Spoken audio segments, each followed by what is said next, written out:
پوری دنیا کے اندر اس وقت صرف اور صرف پاکستان ایک ایسا ملک ہے کہ جس ملک کو یہ ایک اعزاز حاصل ہے کہ اس ملک کے اندر ختم نبوت کا قانون موجود ہے 295C. ٹھیک ہے. اب بنگلہ دیش کے اندر بھی اس کی بات چل رہی ہے، اللہ کرے کہ اس ملک کے اندر بھی یہ قانون بن جائے. آمین۔ لیکن جب سے پاکستان کو یہ قانون ملا ہے، جہاں پاکستان کے لیے یہ ایک فخر کی بات ہے، وہیں پاکستان کے اوپر ایک داغ بھی موجود ہے کہ جب سے یہ قانون بنا ہے آج تک کسی گستاخ کو اس ملک کے اندر سزا حاصل نہیں، جبکہ عقیدہ ختم نبوت ایک بنیادی عقیدہ ہے، اسلام کی بنیادی عقائد، بنیادی عقائد میں سے عقیدہ ہے عقیدہ ختم نبوت. لوگ سوال کرتے ہیں کہ عقیدہ ختم نبوت اتنا بنیادی کیسے ہے؟ تو یہ بات سمجھ لیں کہ ہمیں جو کچھ بھی ملا، جتنا دین ملا، ہمارے پورے کا پورا مذہب، ایون کہ ہمیں عقیدہ توحید کہاں سے ملا، ہمیں اللہ ایک ہے یہ کس نے بتایا؟ یہ آپ علیہ الصلوۃ والسلام نے بتایا. ہم نے کبھی اپنے کندھوں کے اوپر موجود فرشتوں کا وزن محسوس نہیں کیا، لیکن پھر بھی میں مانتا ہوں کہ یہ فرشتے موجود ہیں. اس کی بنیادی وجہ کیا ہے؟ میرا اعتماد آپ علیہ الصلوۃ والسلام پر ہے. میں نے اللہ تعالیٰ سے حضرت جبرائیل کو قرآن مجید لیتے ہوئے نہیں دیکھا، آپ علیہ الصلوۃ والسلام پر نازل ہوتے ہوئے نہیں دیکھا، اس کے باوجود میں مانتا ہوں، اس لیے کہ میرا کل کا کل اعتماد آپ علیہ الصلوۃ والسلام پر ہے. جب ہم عقیدہ ختم نبوت کو بیچ میں سے نکال دیتے ہیں تو یہ بنیاد گر جاتی ہے. بالکل جب یہ بنیاد گرتی ہے تو ہمارے پاس نہ نماز بچتی ہے، نہ روزہ بچتا ہے، نہ زکوٰۃ بچتی ہے، نہ توحید بچتی ہے، نہ ہی ہماری مسجد بچتی ہے، نہ ہی کوئی عبادت بچتی ہے. اس لیے عقیدہ ختم نبوت بنیادی عقیدہ ہے. اور یاد رکھیں کہ اللہ تعالیٰ کی طرف سے قرآن مجید کے اندر اس عقیدے کی وضاحت کے لیے 100 آیات مبارکہ ہیں، اور احادیث مبارکہ کے اندر 210 احادیث مبارکہ ہیں. کسی عقیدے کو ثابت کرنے کے لیے کوئی ایک آیت بھی کافی ہوتی ہے، لیکن اس کی اہمیت اس قدر ہے. دیکھیں جب قرآن مجید نازل ہوا اس وقت منکرین ختم نبوت کوئی بھی نہیں تھا، پھر بھی اللہ تعالیٰ نے 100 آیات مبارکہ نازل کی اس کی اہمیت بتانے کے لیے. اور اسی طرح اس کی اہمیت احادیث کے اندر بھی شامل ہے. بہت سارے واقعات آپ نے بھی سنے ہوں گے اور پڑھے بھی ہوں گے. احادیث کی کتب بھی 210 احادیث مبارکہ ختم نبوت کے عقیدے کو واضح کرتی ہیں. بالکل۔ اور اسی طرح ہماری بہت ساری ہسٹری کی اندر بھی یہ چیزیں ہیں. دیکھیں بالکل یہ تو ہماری تاریخ ہے، اگر کوئی آدمی اسلامی تاریخ کو جانتا ہے جی تو اس کو عقیدہ ختم نبوت کی جو اہمیت ہے، جو فضیلت ہے، وہ معلوم ہے، لیکن شرط یہ ہے کہ وہ تاریخ سے واقف ہو، تاریخ ہاں اسلام سے واقف ہو. بالکل. اب دیکھیں سب سے پہلا جو حضور اکرم صلی اللہ علیہ وسلم کے زمانے میں سب سے پہلا جو مدعی نبوت تھا، جھوٹا مدعی نبوت، اسود عنسی تھا. جی تو آپ علیہ الصلوۃ والسلام نے کیا فرمایا بالکل. کہ کون ہے جو اسود عنسی کو جہنم واصل کرے اور میرا سینہ ٹھنڈا کرے؟ جی تو فیروز دیلمی نے اس کو قتل کیا، رضی اس اللہ کے گھر عنہ. میں گھس کر اس کو قتل کیا. جی اور آپ علیہ الصلوۃ والسلام نے صحابہ کی مجلس میں فرمایا کہ فاز فیروز، بالکل. فیروز کامیاب ہو گیا. بے شک. اور صرف یہی نہیں کہ فیروز کامیاب ہو گیا، بلکہ اس کا خاندان بھی کامیاب ہو گیا. بالکل پورے کا پورا خاندان مبارک ہو گیا. وہ تو فیروز دہلمی جب یہ کارنامہ سر انجام دے کر آئے جی تو حضور اکرم صلی اللہ علیہ وسلم اس دنیا سے رخصت. رخصت ہو چکے تھے. لیکن جبریل امین نے حضور اکرم صلی اللہ علیہ وسلم کو بذریعہ وحی بتا دیا کہ فاز فیروز، جی فیروز کامیاب ہو گیا. حضور اکرم صلی اللہ علیہ وسلم نے صحابہ کی مجلس میں یہ اعلان کیا. اعلان. اس کے بعد آپ دیکھیں جو دوسرا مدعی نبوت تھا جھوٹا، وہ کذاب تھا.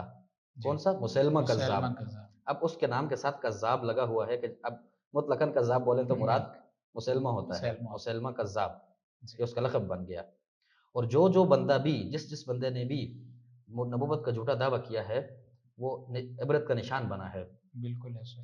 اب دیکھیں جنگ یمامہ کتنی بڑی جنگ ہوئی ہے، بالکل. اس میں کتنے صحابہ شہید ہوئے ہیں. اور بالکل حضور اکرم صلی اللہ علیہ وسلم کے وصال کے بعد سب سے بڑی جنگ جو تھی، اور حضرت ابوبکر صدیق رضی اللہ عنہ انہوں نے کتنا اس کے اوپر وہ کیا ہے کہ انہوں نے یہ کہا کہ سب سے پہلی جو ہماری لشکر کشی ہوگی ان لوگوں کے خلاف ہوگی جو منکرین زکوٰۃ ہیں یا حضور اکرم صلی اللہ علیہ وسلم کے وصال کے بعد جو لوگ منحرف ہو رہے تھے، منحرف ہو تو چکے تھے. سب سے پہلے ان کے خلاف لشکر کشی کی ہے. اور اسی میں جنگ یمامہ بھی ہے. جی مسلمہ کذاب کو مارنے کے لیے، اس کو قتل کرنے کے لیے، واصل جہنم کرنے کے لیے کتنے صحابہ نے اپنی جانوں کا نذرانہ پیش کیا۔ بالکل، تو اگر کوئی بندہ تاریخ سے واقف ہو تو اس کو بخوبی یہ پتہ ہوتا ہے کہ عقیدہ ختم نبوت کیا چیز ہے، اس کی اہمیت کیا اس ہے، کی اہمیت اور کیا اگر کسی ہے؟ بندے کا عقیدہ یہ نہیں ہے تو ڈیفینیٹلی وہ مسلمان نہیں ہے، بالکل، ہو ہی نہیں سکتا۔ مسلمہ کذاب کے ساتھ ایک عورت ہوئی تھی جو سجا بنت حارث، جی، اس نے بھی کیا، اس کے بعد پوری تاریخ ہے، بالکل، قادیانی تک، جی، قادیانی ملعون تک پوری تاریخ ہے۔ بالکل تاریخ ہے۔ اگر ہم اس جنگ کا جو جنگ یمامہ تھی، اس جنگ کا اسلام کی آپ علیہ الصلوۃ والسلام کی زندگی میں جتنی جنگیں ہوئی تھیں ان کے ساتھ محاسبہ کریں تو آپ علیہ الصلوۃ والسلام کے زمانے کے اندر جتنی بھی کل 83 جنگیں ہوئی اور ان جنگوں کے اندر 79 صحابہ جو ہیں وہ شہید ہوئے، لیکن جنگ یمامہ کے اندر صرف ایک جنگ جو ختم نبوت کے نام پر ہوئی ہے، اس عقیدے کی دفاع کے لیے یہ جو جنگ ہوئی ہے اس کے اندر 1200 صحابہ شہید ہوئے، 1200 صحابہ، رضوان اللہ اور علیہ مجمعین۔ اور اسی طرح 29,000، کسی کچھ کتابوں کے اندر 25,000 کا ذکر بھی ہے، لیکن 25,000 سے لے کے 29,000 کے درمیان اتنے کفار جو ہیں وہ واصل جہنم ہوئے ہیں۔ اتنی اہمیت کی حامل تھی یہ جنگ، بالکل اس کے لیے حضرت ابوبکر صدیق رضی اللہ تعالیٰ نے 3 لشکر بھیجے۔ یہ بالکل سب کچھ ہونے کے باوجود ایک ایسی امت جس کی تاریخ یہ ہے، جس کا اسلام یہ کہتا ہے، جن کی بنیادی کتاب اس کے اندر 100 آیات مبارکہ اس عقیدے کے اوپر موجود ہیں، اس کے باوجود بھی ایک سوال کیا جاتا ہے کہ قادیانی کافر کیوں ہے؟ یہ سوال پیدا ان لوگوں کے ذہنوں میں ہوتا ہے جن لوگوں کو علم نہیں ہوتا۔ پہلے تو وہ لوگ ہیں، دوسرے وہ لوگ ہوتے ہیں جو ڈفرینٹ ایجنڈاز کے اوپر کام کر رہے ہوتے ہیں، ان کا مقصد دنیا میں آنے کا صرف ایک ہی ہے، پیٹ پالو، لوگوں کی غلامی کرو، جی، چاہے جس کو بھی نقصان پہنچاؤ، چاہے ہاں، اسلام کے خلاف کام کرو یا کسی کے خلاف بھی کام کرو، لیکن آپ کا جو مین مقصد ہے وہ اپنا پیٹ پالنا ہے، کسی بھی بالکل، طریقے سے جو پیسہ دے بس اس کے غلام بنے۔ ہوں، اس طرح کے لوگ بھی ہوتے ہیں، یہ دو طرح کے لوگ ہیں۔ ایک تو کم علمی کی وجہ سے ہوتے ہیں، ان کے پاس علم نہیں ہے، نالج نہیں ہے، تو ظاہر سی بات ہے اگر کسی آدمی کے پاس نالج نہیں ہے تو وہ سوال کرے گا، اس کا سوال بنتا بھی ہے جی، اور اس کا جواب دینا چاہیے، دینا اس چاہیے، عقیدے کو زیادہ سے زیادہ عام کرنا چاہیے۔ لیکن وہ لوگ بھی اس پہ شامل ہوتے ہیں جو ایجنڈے کے طور پر کام کر رہے ہوتے ہیں، یا بالکل ایسے، کچھ مخصوص جماعتیں جو ہیں ملعونوں کی اور جھوٹے کی جو جماعتیں ہیں، انہی جماعتوں کے لوگ ہوتے ہیں، وہ کام کر رہے ہوتے ہیں، جی، یہ وجہ ہے۔ یہ بھی حال ہی میں ایک ویڈیو بھی ہمارے سامنے سے گزری تھی، میں نے آپ کو بھی دکھائی تھی کہ اس میں ایک بندہ تھا جو مسجد کے اندر تھا، لوگوں نے پکڑ لیا تھا اور بچوں کو جو ہے وہ بالکل، مسلمان بن کے مسلمانوں کی مسجدوں کے اندر جا کے ان کی نہیں قائد صرف تھا۔ مسلمان نہیں بنا ہوا تھا، اس نے اپنا پورا گیٹ اپ ایسا ہوں، کیا ہوا تھا کہ دیکھنے والے کو لگے گا کہ یہ مکمل جو ہے تبلیغی جماعت سے رائیونٹ سے ابھی ابھی اٹھ کے آیا ہے، ہاں، ایسا بالکل، گیٹ اپ بنا کے لوگوں کو ورغلا رہا ہے اسلام کے خلاف، خلاف، اور اسلام چھوڑنے پر ان کو ورغلا رہا ہے، کسی کو کس طرح، کسی کو کس طرح، بچوں کی ذہن سازی کر رہا ہے۔ بالکل۔ اچھا، ہمارے لوگ سمجھتے نہیں ہیں نا، ہمارے یہاں شاہد لوگ سمجھتے ہیں کہ یہ عقیدہ ختم نبوت کی وجہ سے ہم مرزائیوں کو کافر کہتے ہیں، قادیانیوں کو جو خود کو احمدی کہتے ہیں، تو یہ مرزائی، قادیانی، احمدی یہ ایک ہی ہیں، تو ایک کچھ لوگ تو ان کے ناموں سے بھی دھوکہ کھا جاتے ہیں جب وہ کہتے ہیں ہم احمدی مسلمان ہیں، تو اس سے وہ بھی لوگ صرف اپنے آپ کو احمدی اگر کہیں تو مسئلہ نہیں ہے، وہ ہوں، پتہ ہے غلام احمد قادیانی، جی، لیکن وہ اپنے آپ کو احمدی مسلمان کہتے ہیں، جس کی وجہ سے آپ دیکھیں دوسرا سوال یہ پیدا ہوتا ہے نا کہ ایک کافر ہے، فار جی، ایگزامپل کوئی عیسائی ہے، کوئی ہندو ہے، جی، تو ان کے خلاف تو کبھی کوئی بھی اس طرح کمپین نہیں چلتی ہے، ہوں، ہم تو ان کو یہ کہتے ہیں کہ آپ پاکستان میں رہتے ہو تو اپنے مذہب کی آپ اپنے حساب سے عبادت کرو، آپ کو جی، کوئی نہیں روکتا، عیسائی بھی کرے، یہودی بھی کرے، ہندو بھی کرے، اپنے جی، اپنے حساب سے، لیکن قادیانیوں کو روکنا ضروری ہے، کیوں ضروری ہے؟ کیونکہ یہ اپنی شناخت، اپنی آئیڈینٹی جی، ایز اے مسلم شو کرتے ہیں، لیکن یہ دھوکہ مسلمان دیتے نہیں ہیں، ہیں، لوگوں کو دھوکہ دیتے ہیں، فریب جی، کرتے ہیں لوگوں کے ساتھ۔ اور فراڈ تو اسلام کو کیا بلکہ کسی بھی ملک کے دنیا کے قانون کے کسی اندر بھی بھی قانون میں جائز نہیں ہے جائز نہیں ہے۔ دھوکہ دہی، لوگوں کو دھوکہ دیتے ہیں یہ۔ جی، یہی سوال جب لوگ کرتے ہیں نا کہ بھائی آپ عیسائیوں کے خلاف تحریکیں کیوں نہیں چلاتے، یہودیوں کے خلاف کیوں نہیں چلاتے، سکھوں کے خلاف کیوں نہیں چلاتے، وہ بھی تو غیر مسلم ہیں، آپ انہیں کے پیچھے لگے ہوئے ہیں، تو یہاں پہ سمجھنے کی بات یہ ہے کہ کافروں کے بھی علماء اکرام نے 3 کیٹیگریز لکھی ہیں۔ ایک ہے عام کافر، ٹھیک ہے، جو خود کو کافر کہتا ہے، مجھے اور آپ کو مسلمان کہتا ہے، جیسے سکھ ہے وہ خود کو کافر کہتا ہے، سکھ کہتا ہے، مجھے اور آپ کو مسلمان کہتا ہے، ہوں، یہودی خود کو یہودی اور مجھے اور آپ کو مسلمان کہتا ہے، ایسے ہی۔ ٹھیک ہے؟ یہ ہے ایک عام کافر۔ اور دوسرا وہ ہوتا ہے جو مرتد ہوتا ہے۔ مرتد وہ ہوتا ہے کہ جس نے اسلام کو چھوڑا، کسی دوسرے مذہب کو اختیار کر لیا۔ اسلام کے اندر اس کے لیے واضح احکامات ہیں کہ بھائی اس کو وقت دیا جائے گا، اس سے اس کے ذہن کے اندر اگر اسلام مخالف کوئی سوالات کسی نے ڈال دیے ہیں، کچھ مسئلہ ہو گیا ہے جس کی وجہ سے اس نے اسلام کو چھوڑا ہے، تو اسے قاضی کے سامنے پیش کیا جائے گا، قاضی اس کے یہاں سوالات کے جواب دے گا، حل کرے گا، اس کے عقیدے کو واپس بحال کرے گا۔ اگر پھر بھی نہیں ہوتا تو اسے ٹائم دیا جائے کہ بھائی آپ مسلمان ہوتے ہو، ٹھیک ہے، نہیں تو اسے حکومت سزا دے دے گی۔ یہ مرتد کا ہوگا۔ اور تیسرا ہوتا ہے زندیق کافر۔ زندیق کافر وہ ہوتا ہے جو خود مسلمان نہیں ہوتا، خود وہ کفر کے اندر ہوتا ہے، وہ اپنے کفر کو اسلام کہتا ہے ہوں، اور اصل مسلمانوں کو کافر کہتا ہے۔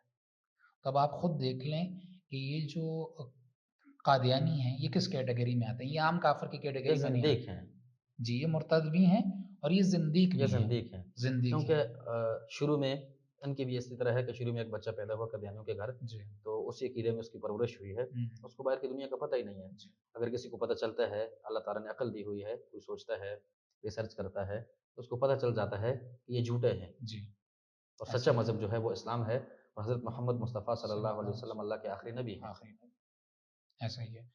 تو یہ وجہ ہے کہ ہم ان کے خلاف ایک کیمپین چلتی ہے تاکہ یہ مسلمانوں کو دھوکہ نہ دے سکیں، بالکل، اس وجہ سے۔ اور یہاں پہ ایک اور دوسری وجہ بھی ہے، لوگ عموماً یہ سمجھتے ہیں کہ ہم قادیانیوں کو جو ہے وہ کافر کہنے کی ہماری صرف وجہ عقیدہ ختم نبوت ہے، جبکہ ایسا نہیں ہے۔ قادیانیوں کا کوئی ایک عقیدہ بھی مسلمانوں والا نہیں ہے، تو کوئی پورا کا پورا ایک الگ مذہب ہے، الگ مذہب پورا کا ہے۔ پورا، اب آپ دیکھیں، مرزا قادیانی کی آپ کتابیں اٹھائیں، آپ اپنی فیملی والوں کے سامنے پڑھ نہیں سکتے۔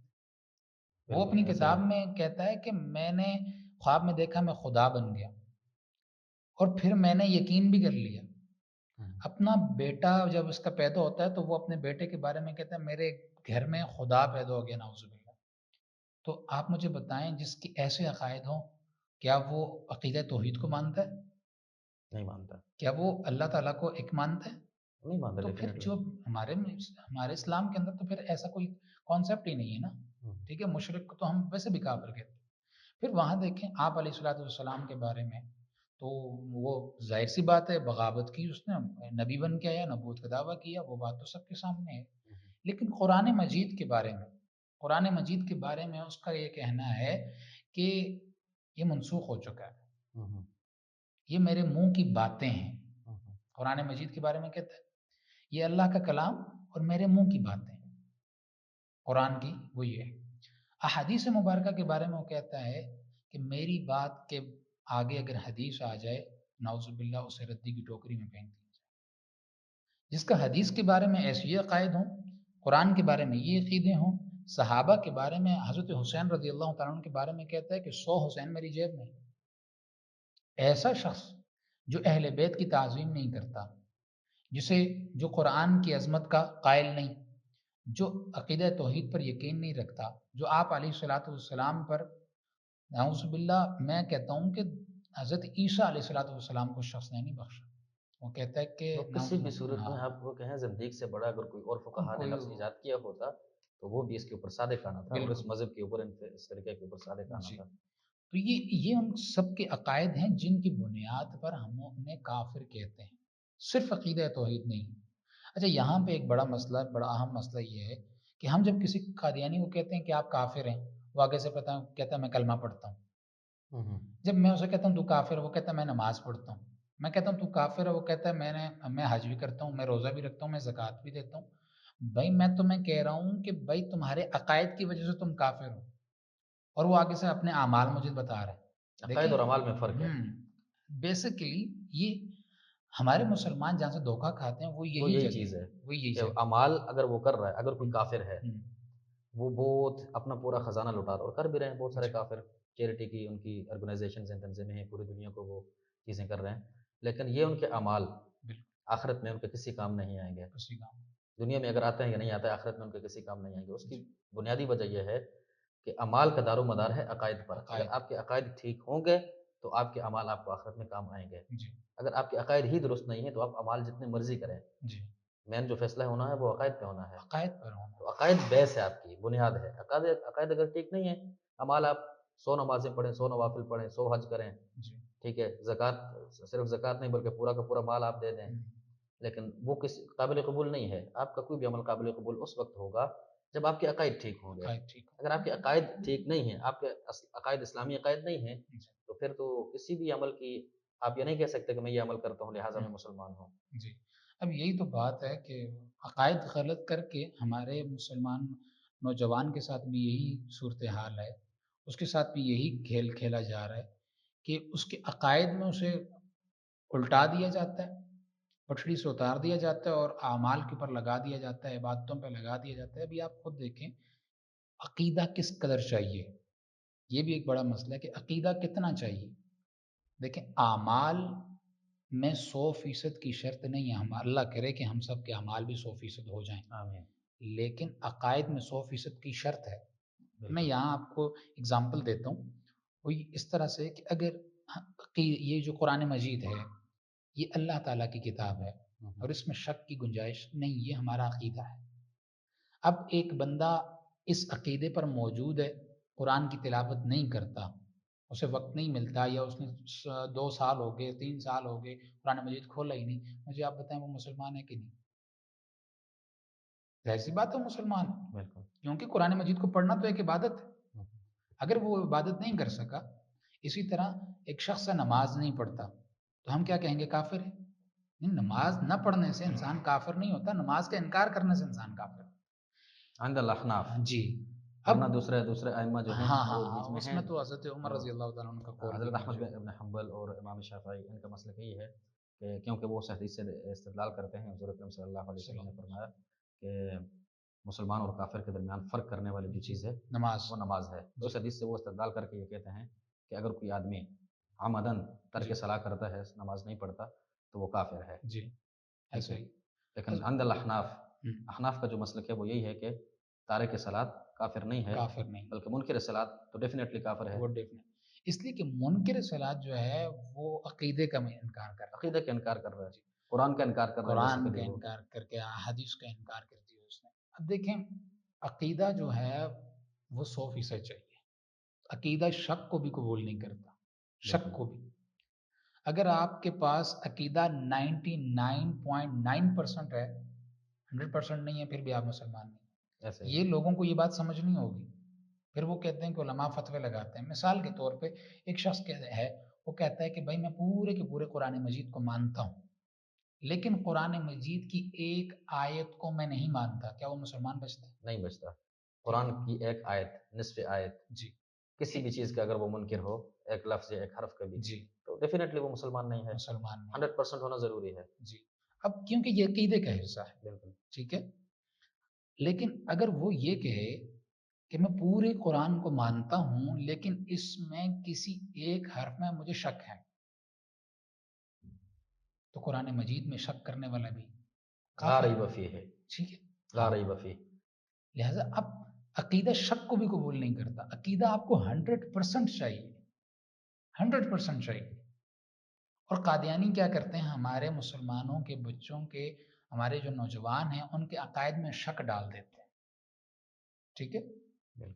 اور ان کے واردات کا طریقہ میں آپ کو بتا دوں، سب سے پہلے مرزائیوں کے طریقہ جو واردات ہوتا ہے وہ یہ ہوتا ہے کہ آپ کو سب سے پہلے علماء سے متنفر کیا جائے گا، علماء کے بارے میں بھائی یہ تو ایک دوسرے کو کافر کہتے رہتے ہیں، یہ یہ ایک بہت ہی امپورٹنٹ پوائنٹ آپ نے اٹھا دیا ہے نا، کہ جو علماء کے بارے میں وہ کہتے ہیں کہ علماء سے لوگوں کو متنفر کرتے ہیں، جی علماء کے بارے میں ڈفرینٹ۔ ابھی آج کل ہر دوسرا بندہ ہاں جس کو بیسیکلی یہ بھی پتہ نہیں ہے کہ میرا عقیدہ کیا ہونا چاہیے، میں کامل مسلمان ہوں بھی کہ نہیں ہوں، جی عقائد کے اعتبار سے بات کر رہا ہوں، اس کو پتہ ہی نہیں ہے کچھ بھی اسلام کو، اس کو بالکل کچھ نہیں پتہ، بس بچپن میں جو امی ابو نے پڑھایا، چھوٹے بچے تھے وہی پتہ ہے، ٹھیک ہے، نماز کا سبق بھی اس کو سیدھا نہیں آتا ہے۔ بالکل، اور مزے کی بات بتاؤں آپ کو کہ باتیں وہ اسلامی کریں گے، ہاں وہ علماء کے اوپر بات کریں گے، عورت ہے اس کے اوپر دوپٹہ نہیں ہے، جی ٹھیک ہے، میک اپ کر کے وہ سامنے بیٹھی ہوئی ہے ٹی وی کے اوپر، اور وہ بات کر رہی ہے علماء کے خلاف ہاں کہ یہ تو فرقہ واریت پھیلاتے ہیں، یہ تو ایسا کرتے ہیں، یہ تو ویسا کرتے ہیں۔ دیکھیں آپ کو سمجھنا ہوگا بہت سارے لوگ یہ سوال بھی کرتے ہیں کہ اتنے زیادہ اسلام کے اندر اتنی زیادہ وہ ساری چیزیں ہیں، تو اب بندہ اگر مسلمان ہو تو وہ پریشان ہو جاتا ہے کہ بھائی میں شیعہ بن جاؤں، میں سنی بن جاؤں، اور میں بریلوی بن جاؤں، دیوبندی بن جاؤں، اہل حدیث بن جاؤں، یا پھر میں حنفی بن جاؤں، مالکی بن جاؤں، شافعی بن جاؤں، یا حنبلی بن جاؤں. جی، تو یہ بھی ایک بڑا مسئلہ ہے. دیکھیں سیدھی سی بات ہے، یہاں پاکستان میں جو اس طرح کے لوگ ہوتے ہیں ان کی تو حیثیت ہی کچھ نہیں ہے. بالکل ان کے بارے میں تو بات کرنا فضول ہے۔ اپنا وقت ضائع کرنے کے برابر ہے. ان کے صحیح، بارے میں تو ہم بات نہیں کرتے. لیکن سمجھنے والے بندے کے لیے یہ بات ہے کہ دیکھیں اسلام کے اندر جو مین 4 مسلک ہیں، مسالک، مسلک کا کیا مطلب ہے؟ آپ کا ایک راستہ ہے، جی، مسلک ہے، اس کے اوپر آپ چلیں. یہ چاروں کے چاروں درست ہیں. درست ہے۔ ٹھیک ہے. اب دیکھیں یہ سمجھنے والی بات ہے کہ اب ہم احناف، امام ابو حنیفہ رحمہ اللہ کو فالو کرتے ہیں، ہم احناف ہیں، جی، حنفی ہیں. جی، تو دوسرے جو ائمہ ہیں ثلاثہ ہیں، امام احمد بن حنبل، امام مالک اینڈ امام شافعی رحمہ شافعی، اللہ، یہ جو تین ہیں ان کے بارے میں ہمارا کیا عقیدہ ہے کہ وہ غلط ہے؟ نہیں. نہیں، ہم یہ کہتے ہیں کہ دیکھیں یہ اصول ہے نا کہ المجتہد یخطی و یصیب، کہ مجتہد جو ہے وہ غلطی بھی کر سکتا ہے جی، اور تصحیح بھی ہو سکتا تصحیح بھی، مطلب درست مسئلہ بھی نکال ہے، سکتا ہے. نکال سکتا اس سے خطا بھی ہو سکتی ہے اور وہ درست مسئلہ بھی نکال ہے۔ سکتا جی، ہے. مجتہد وہ ہوتا ہے. لیکن اگر مجتہد غلطی کرتا ہے جی، تو اس کو ثواب ملتا ہے. ثواب ملتا ہے، اگر وہ درست ہوتا ہے تو اس کو دگنا ثواب دگنا ملتا ہے. ثواب ملتا دیکھیں اجتہاد ہے. اور باقی جو اختلاف ہوتا ہے نا، بہت ساری چیزیں ہیں. آپ پہلے اصولوں کو سمجھیں نا. یہ پورا اصول فقہ کے بہت سارے اصول ہیں. سمپلی بتاتا ہوں، اتنی ڈیپلی ہم نہیں جاتے. سمپل بات یہ ہے کہ جو مجتہد ہوتا ہے وہ مسئلہ اخذ کرتا ہے قرآن اور سنت سے اپنے اپنے حساب سے. ایک آیت ہے اس کے مختلف مطلب بنتے ہیں ہے۔ جی، احادیث کی روشنی میں، یا قیاس کر کے، یا پھر اجماع امت سے مسائل لے کے وہ ایک مسئلے کو قیاس کرتا ہے. ایک مسئلہ لیتا ہے، اس نے اپنے حساب سے سمجھا، دوسرے مجتہد نے اپنے حساب سے سمجھا. لیکن آپ یہ نہیں کہہ سکتے کہ میں بھی اپنے حساب سے سمجھتا ہوں، کیونکہ اس کے لیے مجتہد کی شرائط آپ کے اندر ہونی ضروری شرائط ہے. ہونی اگر ضروری مجتہد کی شرائط آپ کے اندر نہیں موجود نہیں ہے تو آپ قیاس نہیں کر سکتے، بالکل، آپ مسئلہ اخذ نہیں کر سکتے. بہت سارے بالکل، آج کل مجتہدین بھی ہیں نا، جی، تو سیدھی عربی عبارت پڑھنی نہیں آتی اور ہے. لنڈے کے مجتہد، بھائی آپ کو میں بتاؤں ایسے ایسے لوگ یہاں پہ بیٹھے ہوئے ہیں. ایک بندے کا آپ نے نام سنا بھی ہوگا، بڑا مشہور ہے، وہ بھی مرزا ہی ہے، جی، مرزا جیلمی. جی، ٹھیک ہے. تو جہل لفظ جہل یہ جہالت کا جہالت عید کی طرف اشارہ کرتا ہے. اگرچہ یہ جہلم ہے لیکن یہ بھی جیل میں جب ہو تو پہلے شروع میں تو میں سمجھتا ہوں کہ یار کہ اس کے جہل کی وجہ سے اس کے سامنے جیل میں لگایا جیل ہوا ہے. میں، تو اللہ کے بندے اس کو قرآن بھی سیدھا پڑھنا نہیں آتا ہے اور وہ کہتا ہے کہ میں مجتہد ہوں اور میں مسئلہ اخذ کرتا ہوں. آپ کو عربی عبارت بھی پڑھنی نہ آئے اور آپ اجتہاد کا دعویٰ کریں تو ایسا نہیں ہو سکتا. میں آپ کو سمپلی یہ بتا رہا تھا. دیکھیں سمپل سی بات ہے، المجتہد یخطئ و یصیب. جی، لیکن اگر وہ خطا کرے گا تو گناہ گار نہیں ہوگا، اس کو جی، ثواب ملے گا. اور اگر وہ درست مسئلہ نکال لیتا ہے تو اس کو دگنا ثواب دگنا ملے گا. ثواب، اس لیے اگر ہم احناف ہیں تو ہمارا مسلک یہ ہے، ہمارا مذہب یہ ہے، ہمارا عقیدہ یہ ہے کہ ہم 99% کسی بھی مسئلے کے بارے میں جو اختلافی مسائل ہیں 99% ہم درست ہیں. لیکن 1% غلطی کا احتمال ہے، جی، 100% نہیں کہیں گے. کیوں؟ ہو سکتا ہے دوسرا مجتہد ٹھیک ہو، امام جی، احمد بن حنبل اس کے بارے میں ان کی رائے ٹھیک ہو. جی، لیکن یہ اختلافی مسائل ہیں. اگر آپ حنبلی ہو، آپ پھر بھی مسلمان ہو، ٹھیک ہو. جی، آپ دوسرا جو مسلک ہے اور وہ کچھ چند اختلافی مسائل ہیں ان کے اوپر آپ ان کو فالو کریں تو کوئی اور مسئلہ نہیں ہے، یہ آپ ٹھیک ہیں. عقائد میں اختلافات نہیں عقائد ہیں، میں نہیں ہے نا، عقائد جی، میں ہے ہی نہیں ہے. یہ بالکل، تو مسائل میں ہے. اور مسائل وہ کے بھی چھوٹے چھوٹے بہت ساری جگہوں پہ اولا غیر اولا، افضل جی، غیر افضل کا اختلاف ہے. جی، ٹھیک ہے. بہت ہی چند معمولی مسائل ہیں جن میں اس طرح کا اختلاف ہے. جی، ٹھیک ہے. اور وہ بھی حل ہو سکتا ہے، بالکل، وہ اختلاف بھی حل ہو اس سکتا ہے. سب کو اگر جمع کریں ٹھیک ہے تو بات ختم ہوتی ہے. لیکن وہ یہ بات تو ہو گئی ختم. باقی جی، جو ہے یہ جو فرقے ہیں بریلوی ہو گئے، دیوبندی ہو گئے، اہل حدیث ہو گئے، اگر اس میں بھی آدمی متشدد نہ ہو، جی، متشدد نہ ہو تو اس میں بھی اتنا کوئی بڑا مسئلہ بڑے مسئلے والی نہیں ہے. بات نہیں ہے دیکھیے، متشدد نہ ہو تو اتنا ہوں، بڑا مسئلہ نہیں ہے. مطلب کچھ لوگ ہوتے ہیں نا، تو ان کو میں استثنائی صورت میں لے رہا ہوں. تو باقی یہ ہے کہ آپ مسلمان ہیں. لیکن ایک ایسا بندہ، اب دیکھیں نا علماء سے متنفر کرنے کا کیا طریقہ. میں نے تو سمپلی حال بتا دیا آپ کو، جی، اتنا مسئلہ ہی نہیں ہے. جی، اگر کوئی متشدد بندہ ہے تو اس کی بات کو آپ کنسیڈر نہ کریں، وہ ہر قسم کی بات کرے گا. لیکن ایک ایسا بندہ جس کی اپنی کوئی اوقات نہیں، جیسے میں نے ابھی آپ کو بتا دیا، سیدھا سیدھا اس کو قرآن پڑھنا نہیں آتا ہے، تو عربی تو دور دراز کی بات ہے. اور پھر اصول اور پھر اصول فقہ اور حدیث کا بس بخاری مسلم کا نام آ گیا اس کو. ہوں، ٹھیک ہے. سامنے کہیں رکھ سے لی، سامنے رکھ لی ہیں، کہیں سے اس کے سامنے جانے والے بھی پتہ نہیں وہ کیسا اسٹوڈنٹ ہے، ہوں، اللہ معاف کرے. اور وہ حضرت شیخ الاسلام صاحب میرے سامنے آ کے بیٹھ جائے، بھائی تم شیخ الاسلام کے مجھ جیسے ادنیٰ شاگرد، اس کے سامنے بھی بیٹھنے کی تمہاری اوقات نہیں ہے، یا کوئی بھی بندہ ہو جو شیخ الاسلام کا شاگرد ہو، شاگردوں کا شاگرد ہو، ان کا شاگردوں شاگردوں شاگردوں کا بھی شاگرد ہو، آپ اس کے سامنے بھی نہیں بیٹھ سکتے، آپ کی بالکل۔ اوقات نہیں ہے۔ آپ کے تو میرے سامنے شیخ الاسلام بیٹھ جائے اور مفتی منیب بیٹھ جائے اور فلاں بیٹھ جائے اور فلاں بیٹھ جائے اور مجھ سے مناظرہ کرے، آپ اپنی زبان کو پہلے دیکھو، آپ کو بات کرنے کا طریقہ سیکھے سب سے پہلے، آپ بات کیسے کرتے ہو، اس کے بعد پھر آپ مناظرہ کی دعوت دو کسی کو، اور جب بالکل۔ جب کوئی مناظرہ کے لیے آتا ہے تو آپ بھاگ جاتے ہو، ہوں، روپوش ہو جاتے ہو، نہیں یہ مسئلہ وہ مسئلہ۔ بات وہی ہے نا، اب ڈاکٹر ذاکر نائک کے بارے میں بھی انہوں نے کہا تو بڑا اچھا جواب دیا ڈاکٹر ذاکر نائک نے، مجھے دلی خوشی ہوئی ہے انہوں نے کہا کہ دیکھیں کبھی 20-25 ہزار بندوں کے سامنے مجمع میں آ کے سوال جواب کیا ہے؟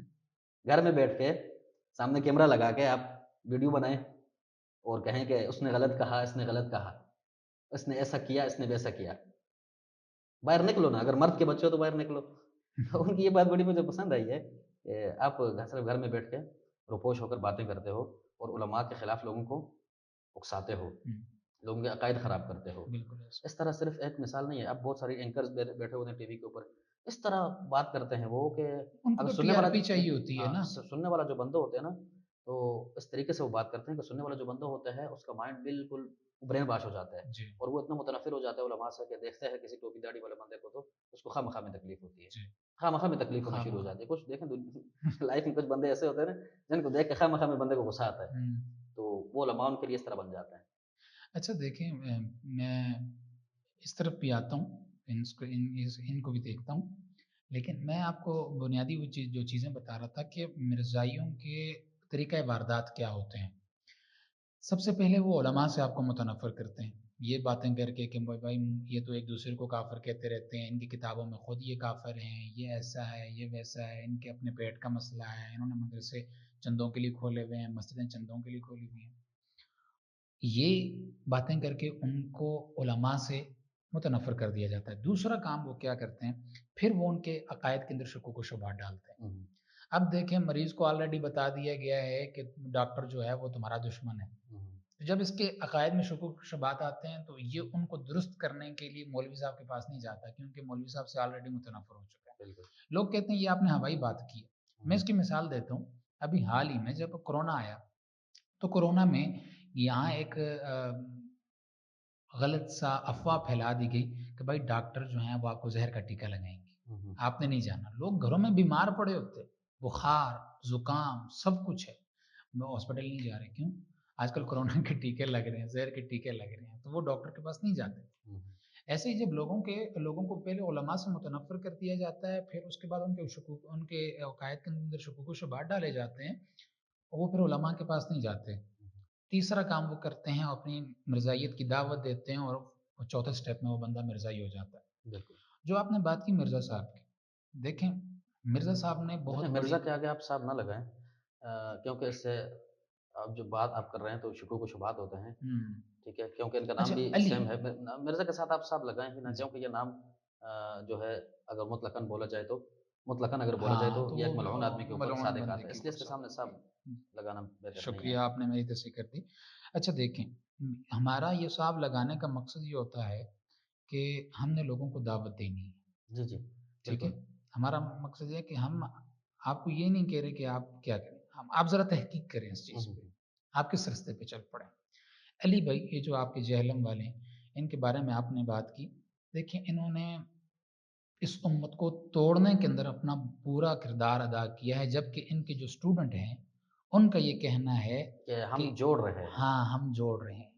ایسے ہی ان کے ایک اسٹوڈنٹ میرے پاس آیا اور انہوں نے کہا کہ بھائی آپ دیوبندی ہیں؟ میں نے کہا الحمدللہ میں دیوبندی ہوں۔ ہوں، ہوں، تو انہوں نے مجھے فوراً سے کیا کہا، وہی اشرف علی تھانوی رحمۃ اللہ علیہ والی بات کی کہ بھائی آپ کے بزرگ تو اپنے نام کے کلمے پڑھاتے رہے۔ ہوں، ہوں، ہوں، میں نے کہا آپ کی ایج کیا ہے؟ کہتے ہیں 22 سال۔ میں نے کہا 22 سالوں کے اندر آپ نے کتنے ایسے لوگوں کو دیکھا ہے جو لا الہ الا اللہ اشرف علی رسول اللہ پڑھتے تھے؟ کتنے لوگوں سے آپ کی ملاقات ہوئی ہے؟ کہتے ایک سے بھی نہیں ہوئی۔ ہوں، میں نے کہا کتنے دیوبندی مولویوں کے پیچھے آپ نے نمازیں پڑھی ہیں اور آپ میرے پیچھے بھی نمازیں پڑھتے ہو؟ کتنی دفعہ میرے بیانات کے اندر آپ نے یہ بات سنی ہے کہ بھائی اشرف علی رسول اللہ پڑھا کرو؟